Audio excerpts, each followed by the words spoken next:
Hello friends, कैसे हैं आप सब? होपफुली आप सब सही होंगे। Welcome to my channel again. मैं खुशी आपके सामने आज लेकर आई हूँ मीसोमैरिक इफेक्ट। तो मीसोमैरिक इफेक्ट को आज हम शुरू करने वाले हैं। उससे पहले हम इंडक्टिव इफेक्ट और रेजोनेंस हम अपना जीयूसी में कवर कर चुके हैं। Now let's come to the mesomeric effect. तो मीसोमैरिक इफेक्ट भी क्या है? इलेक्ट्रॉनिक डिस्प्लेसमेंट इफेक्ट है, जिसमें हमने क्या बोला था कि मीसोमैरिक क्या होता है? एक परमानेंट इफेक्ट होता है। This is a permanent effect, right? So mesophilic भी क्या है? Permanent effect है। अब mesophilic effect में एक्चुअल में होता क्या है? तो यहाँ हम कैसे बताएंगे कि जब भी कोई एक ग्रुप इलेक्ट्रॉन की डेंसिटी को इंक्रीज कर देता है या फिर डिक्रीज कर देता है बाय रेजोनेंस। हम कैसे बता सकते हैं कि इंक्रीज कर देता है या डिक्रीज कर देता है इलेक्ट्रॉन डेंसिटी को बाय रेजोनेंस। उसी प्रोसेस को हम क्या कहते हैं? That it is a mesomeric effect. Okay, so इसके मैं कुछ अगर एग्जांपल लेकर बताऊं, let's see the example here. CH2 double bond CH OMe, यहाँ पे पॉजिटिव,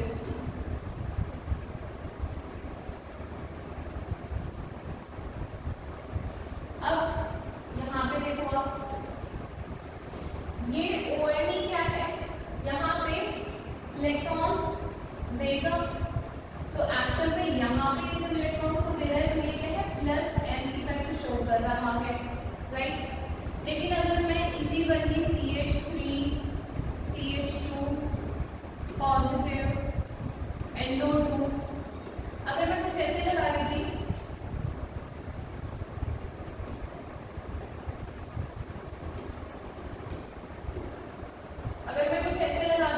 तो अब ये NO2 ना बेसिकली क्या कर रहा है? इसकी इलेक्ट्रॉन डेंसिटी को अपनी तरफ खींचेगा। मेरे एग्जाम्पल थोड़ा गलत हो गया है।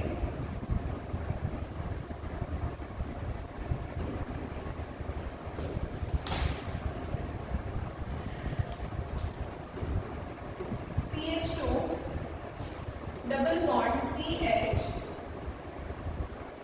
And CO CH3। अब इस एग्जाम्पल में क्या है कि ये जो COCH3 है, बेसिकली यहाँ से इलेक्ट्रॉन से इधर जाएंगे, ये ओवर शिफ्ट होगा, तो यहाँ पे ये COCH3 ग्रुप क्या शो कर रहा है? -m इफेक्ट शो कर रहा है। तो -m और +m में क्यों कह रही हूँ? इसलिए कह रही हूँ क्योंकि यहाँ पे ऑक्सीजन अपनी इलेक्ट्रॉन डेंसिटी इधर डोनेट कर रहा है, और मैंने हमेशा क्या बोला है कि जब भी कोई देता है तो वो क्या है? प्लस वाला इफेक्ट शो करता है ना। कुछ दे रहा है, उसका कुछ घट रहा तो नहीं है। यहाँ पे क्या हो रहा है? लेकिन उल्टा ये इलेक्ट्रॉन डेंसिटी ले रहा है, यहाँ से पाई बॉन्ड इलेक्ट्रॉन डेंसिटी को अपनी तरफ खींच रहा है, तो इस वजह से ये क्या हो गया? -m इफेक्ट को शो कर रहा है। इसका मतलब मीसोमैरिक इफेक्ट भी are of two types. First one is the +m and second one is the -m। So let us see कि कौन +m शो करेगा और कौन -m इफेक्ट शो करेगा।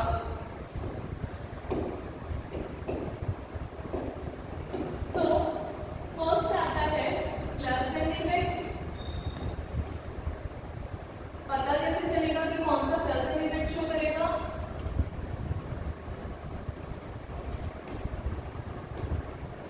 और एक आता है -m इफेक्ट। कौन सा -m इफेक्ट को शो करेगा? राइट? सो देखो, हमने बोला था कि जब इलेक्ट्रॉन डेंसिटी को वो इंक्रीज कर देता है या फिर डिक्रीज कर देता है, तब हम उसको बोलते हैं। अब यहाँ पर जब हम +m की बात कर रहे हैं, +m इफेक्ट का यानी कि जब वो इलेक्ट्रॉन डेंसिटी को बढ़ा रहा है, तो इसकी क्या कंडीशन होगी?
में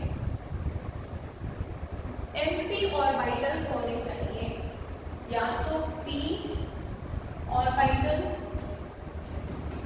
या फिर d ऑर्बिटल क्या होनी चाहिए, वैकेंट होनी चाहिए, they should be vacant. Vacant क्यों होनी चाहिए? अब अगर यहाँ से तुम इलेक्ट्रॉन डेंसिटी को खींच रहे हो, ये एक ग्रुप यहाँ पे क्या कर रहा है, बेसिकली इलेक्ट्रॉन डेंसिटी को अपनी तरफ खींच रहा है, रिंग की इलेक्ट्रॉन डेंसिटी को, कि ये इधर शिफ्ट होगा, ये इधर यहाँ पे शिफ्ट होगा, तो ये क्या कर रहा है, ए इलेक्ट्रॉन डेंसिटी को खींच रहा है रिंग की। इसका मतलब खींच रहा है तो कहीं पे तो ले जाकर रखेगा उनको, तो वो अपने घर पर ले जाकर रख लेगा। अब उसका घर कहाँ है? उसका घर है ये वैकेंट ऑर्बिटल्स। कौन से वैकेंट ऑर्बिटल्स? p ऑर्बिटल, किसी में p ऑर्बिटल वैकेंट होगा और किसी में d ऑर्बिटल वैकेंट होगा, right.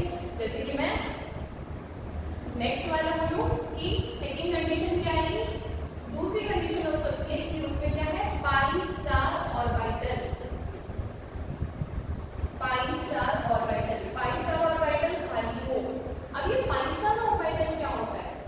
Pi star orbital is कि अगर मेरे पास यहाँ पे C डबल बॉन्ड O, यहाँ पे लेट अस से CH3 है, ये कोई एक ग्रुप है प्रेजेंट, तो ये वाला क्या है, पाई बॉन्ड है, मतलब CO का अगर मैं मॉलिक्यूलर ऑर्बिटल डायग्राम बनाऊंगी, ये जो ऐसे हम मॉलिक्यूलर ऑर्बिटल डायग्राम बनाते थे ना, तो जब मैं CO का मॉलिक्यूलर ऑर्बिटल डायग्राम बनाऊंगी तो ऊपर भी क्या आता है, पाई स्टार आता है।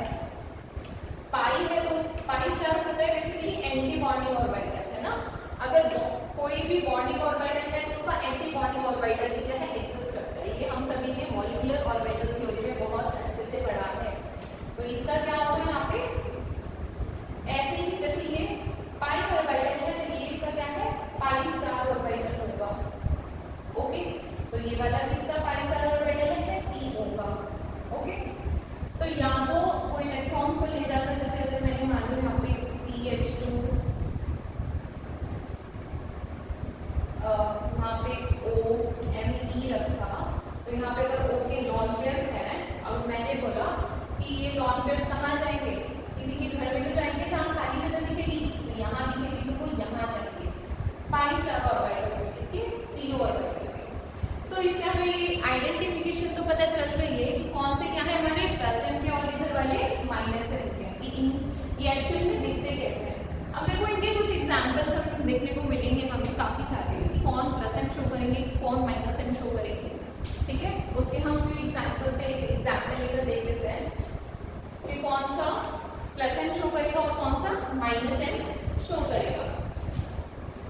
तो इसका एग्जांपल लेते हैं। First one we have is the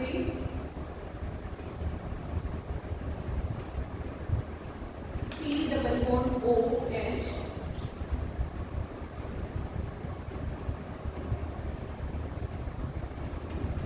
यहाँ पे N double bond O,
vacant D orbital. तो जो भी इसकी इलेक्ट्रॉन डेंसिटी को वो पुल करेगा वो Cn के वेकेंट ऑर्बिटल में जाएगी।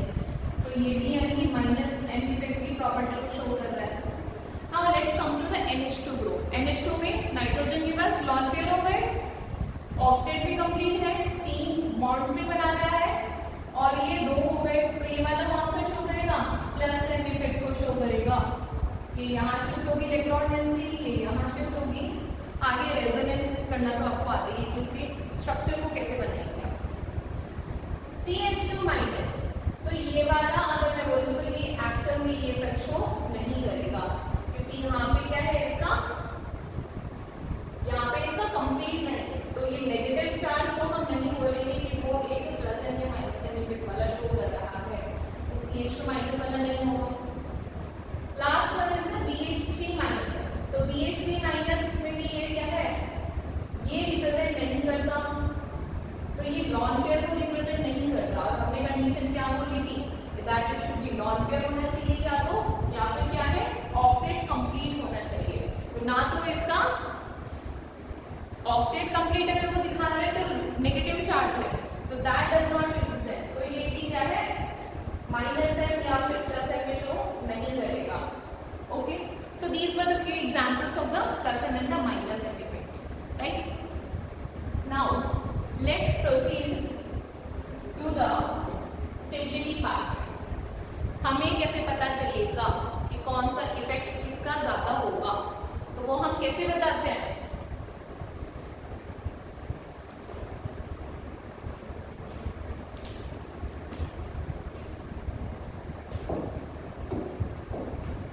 तो पहले इफेक्ट देखते हैं इन पीरियड। पीरियड में कैसे बताएंगे? तो पीरियड में कैसे बताते हैं कि इफ हमारे पास क्या है, H2O है, F है, अंदर HF है, NH2,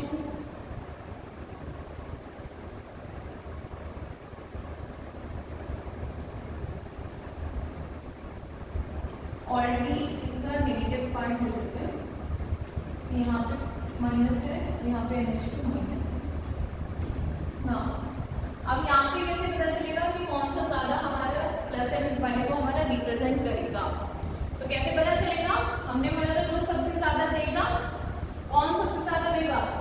एक पहले इलेक्ट्रोनेगेटिविटी देख लेते हैं। सबसे ज्यादा होती है क्लोरीन की, ऑक्सीजन की, देन नाइट्रोजन की, राइट। अगर अकॉर्डिंग टू है इलेक्ट्रोनेगेटिविटी देखूं, अकॉर्डिंग टू इलेक्ट्रोनेगेटिविटी, तो ऑर्डर तो ये हो जाएगा, according to electronegativity plus N order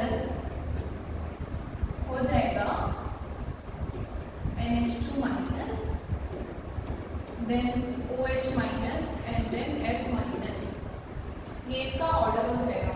अगर हम पीरियड पे बात कर रहे हैं तो हम इलेक्ट्रोनेगेटिविटी को कंसेप्ट लेकर चलेंगे, इसका इलेक्ट्रोनेगेटिविटी का। नेक्स्ट, इन अ ग्रुप अगर बात करें, इन अ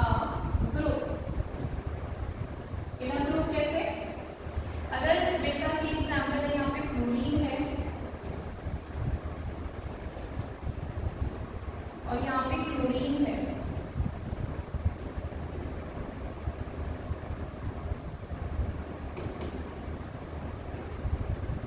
अब बताओ अब किसका ज्यादा होगा? आप बोलोगे कि ma'am according to the electronegativity chlorine की इलेक्ट्रोनेगेटिविटी ज्यादा है क्लोरीन से, and that is also right.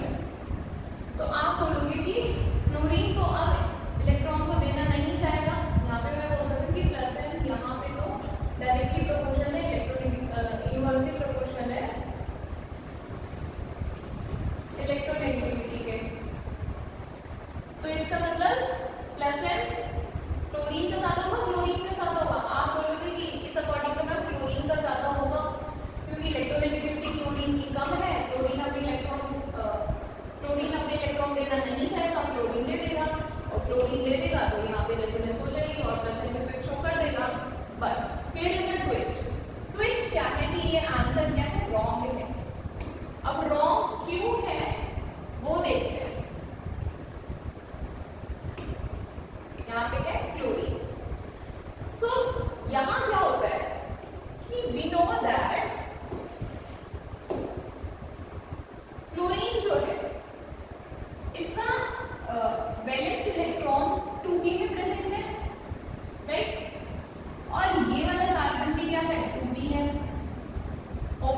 मतलब 2p2p की जब ओवरलैपिंग हो रही है, 2p2p के इलेक्ट्रॉन्स आपस में शेयर कर रहे हैं बॉन्ड, तभी तो ये F का इससे बॉन्ड बना है। यहाँ क्या हो रहा है, फ्लोरीन के केस में हो गया वो 3p और ये वाला क्या हो गया कार्बन 2p। डिफरेंस तो नजर हमें अभी आ गया कि 2p की ओवरलैपिंग है और 2p 3p की ओवरलैपिंग है।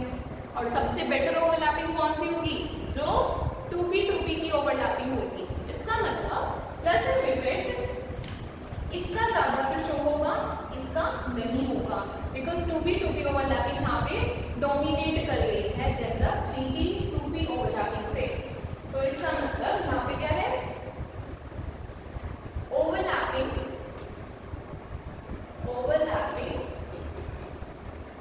डोमिनेटिंग फैक्टर है, डोमिनेटिंग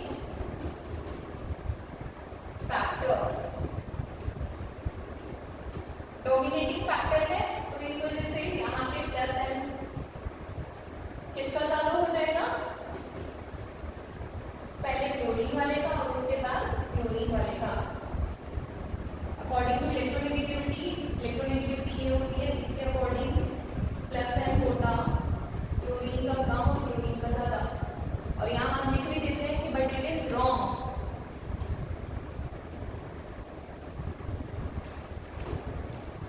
ये क्या है, लेकिन रॉन्ग है, राइट। तो ये वाला क्या हो जाएगा इसका आंसर।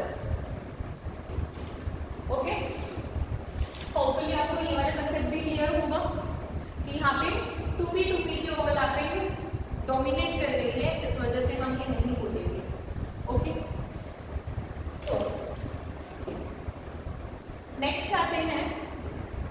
नेक्स्ट आने से पहले ये तो आपको क्लियर हो गया है कि इसका मतलब जब हमें पीरियड में पूछा जाएगा तो हम इलेक्ट्रोनेगेटिविटी का कंसेप्ट लगाएंगे और अगर ग्रुप बोला जाएगा तो हम क्या है, पहले देखेंगे कि वो ग्रुप बोला जा रहा है तो यानी कि सबका पीरियड डिफरेंट होता जा रहा है ना। ये अलग पीरियड से फ्लोरीन, इसके नीचे क्लोरीन, ब्रोमीन, आयोडीन ऐसे आएंगे तो उसमें हम क्या है ओवरलैपिंग देखेंगे। ओके, तो वहां पे हम इसके अकॉर्डिंग आंसर बताएंगे। लेकिन अगर पीरियड में पूछा जा रहा है तो फ्लोरीन के साथ ऑक्सीजन देन नाइट्रोजन, तो प्लस एन इसके अकॉर्डिंग होगा, दैट इज इनवर्सली रिलेटेड।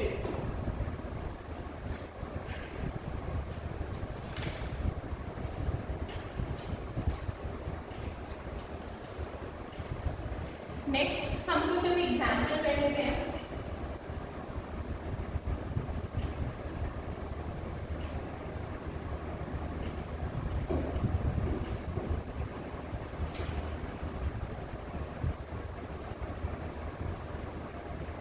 आपको कंपेयर करनी है स्टेबिलिटी, कंपेयर स्टेबिलिटी। ओके,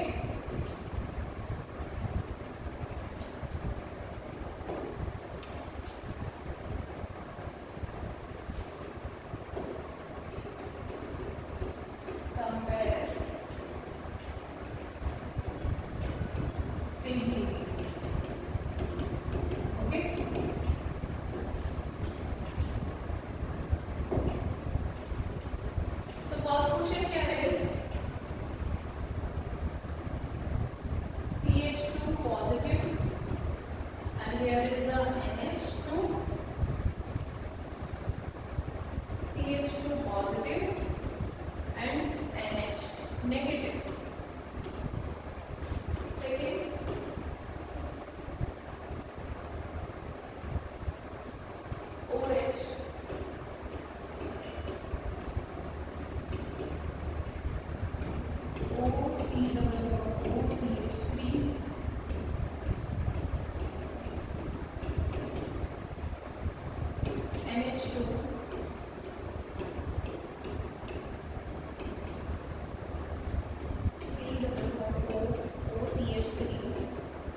आपको बताना है कि कौन सा वाले में न्यूक्लियोफाइल अटैक करेगा, ए वाले पे या फिर बी वाले पे, ये वाला आपको यहाँ पे डिफाइन करना है। ठीक है, ठीक है, ये वाले हमारे तीनों क्वेश्चंस हैं, इनको सॉल्व करते हैं पहले। ओके, सो फर्स्ट क्वेश्चन में हमें गिवन है CH2 positive NH2 and second is CH2 positive NH2 negative. अब आपको पता है कि यहाँ पे क्या है, नाइट्रोजन के लॉन पेयर्स प्रेजेंट है और यहाँ पर नाइट्रोजन पे नेगेटिव है। यहाँ पे नाइट्रोजन के लॉन पेयर्स डोनेट करेंगे CH2 पॉजिटिव को, अरे कर दो तो जल्दी खत्म करेंगे,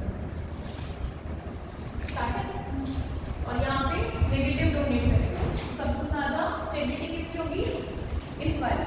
ओके, सेकेंड वन, यहाँ पे OH के लॉन पेयर्स हैं, यहाँ पे O के लॉन पेयर्स हैं जो इधर भी डोनेट कर रहे हैं और इधर भी डोनेट कर रहे हैं, मतलब कि कॉन्जुगेशन दोनों तरफ होती है। इसको क्या बोलते हैं, क्रॉस कॉन्जुगेशन। यहाँ पे NH है, इसके लॉन पेयर्स हो गए। इस केस में ऑक्सीजन में लॉन पेयर है, ये इसको डोनेट कर रहा है। यहाँ पे भी क्या है, क्रॉस कॉन्जुगेशन है, इधर भी डोनेशन हो रहा है और इधर भी डोनेशन हो रहा है। तो यहाँ पे सबसे ज्यादा ऑर्डर पहले किसका बताएंगे, इलेक्ट्रोनेगेटिविटी के अकॉर्डिंग फर्स्ट कौन सा हो जाएगा, थर्ड वाला, उसके बाद फर्स्ट सेकेंड, इनमें तो क्रॉस कॉन्जुगेशन हो रहा है, सो फर्स्ट वाला फिर डोमिनेट कर जाएगा फर्स्ट। उसके बाद इनमें हमें कंपेयर करना है कि यहाँ पे क्रॉस कॉन्जुगेशन हो रहा है, CO CH3 यहाँ से ले रहा है और ऊपर से यहाँ पे CH3 भी अपना जैसा इफेक्ट लगाएगा। सो इसके बाद कौन सा डोमिनेट करेगा,